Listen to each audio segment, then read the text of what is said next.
Hello everybody, welcome to the first edition of Devon's Corner. Today I'm going to be showing you an update on a build that I've actually already started, and you're seeing it basically mid-progress. This is the 1/1000 scale USS Enterprise refit from Round 2 Models. It's been available for a couple of years now, and I just recently purchased it and started on it here.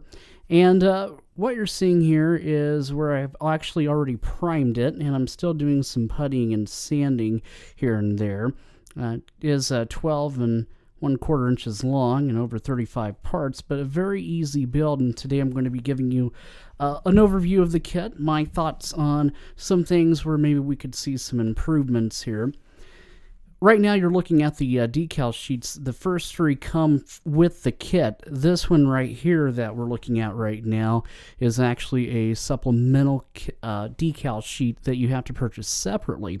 And the reason I purchased this was because the first three sheets that you actually see, they're very good, very comprehensive. There are a couple of things here and there that I wanted to do differently.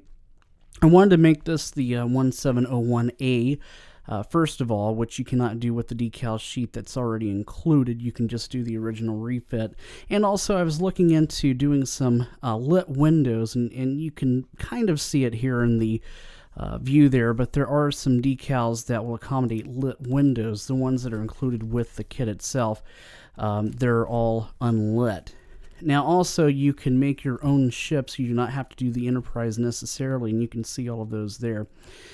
Great overall view of this kit right here. You can see that the grid line is actually there in the kit.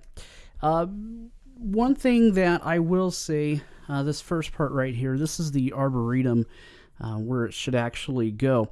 And it's actually an individual piece that goes there that's supposed to represent the Arboretum.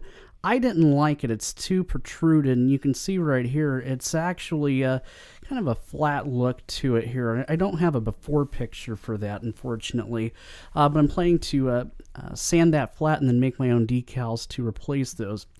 Also, another issue that, I don't know if it was just my kit, but the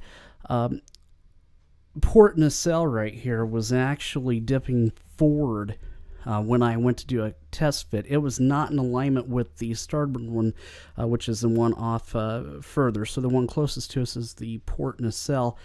And there was an actual issue with the pylon. It was warped, and it was causing that nacelle to dip down.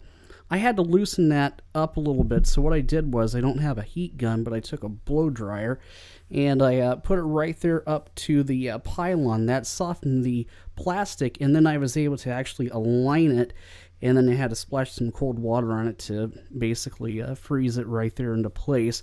And so the alignment looks great now. And that was an issue. I don't know if this was an issue on any other ones. Another one here, as you can see, there's a slight alignment issue with the neck. I know of another modeler that had this issue, but I didn't really research too much to see if this was widespread. I'm trying to rack my brain right now into how I'm going to fix that. You can see that stair step pattern is out of whack there. I know it can be fixed. I'm thinking of either putting it in, filling it in, and then making a decal to supplement that, or maybe using some very thin sheets of styrene. Now, the last thing I will comment on was right here, this little part right here. In the actual filming model, there are some black pieces, as you can see right there. That's actually what's illuminating the hull, or supposed to be. This kit does not have any decals to represent that. It's flat right there, so I'm going to be making my own decals to get that fixed as well. And so I'm going to be adding my own personal touches to this. Overall, a great kit, I think.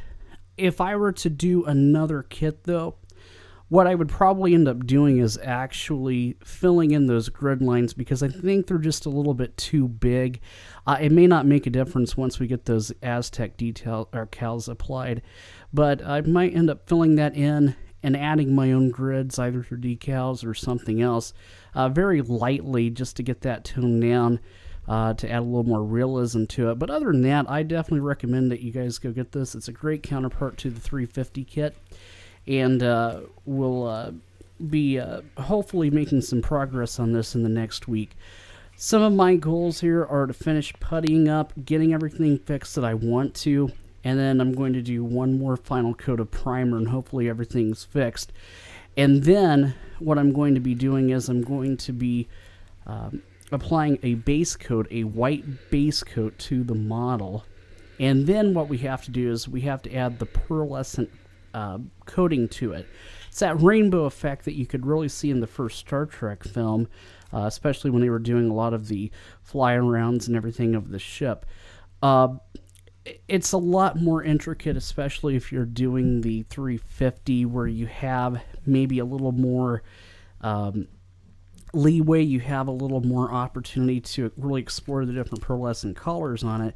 What I'm going to have to do is I'm going to be taking a pearl white and applying that over the white base coat, and then after that I'll start with the decal and then getting that the decal application and getting that settled in.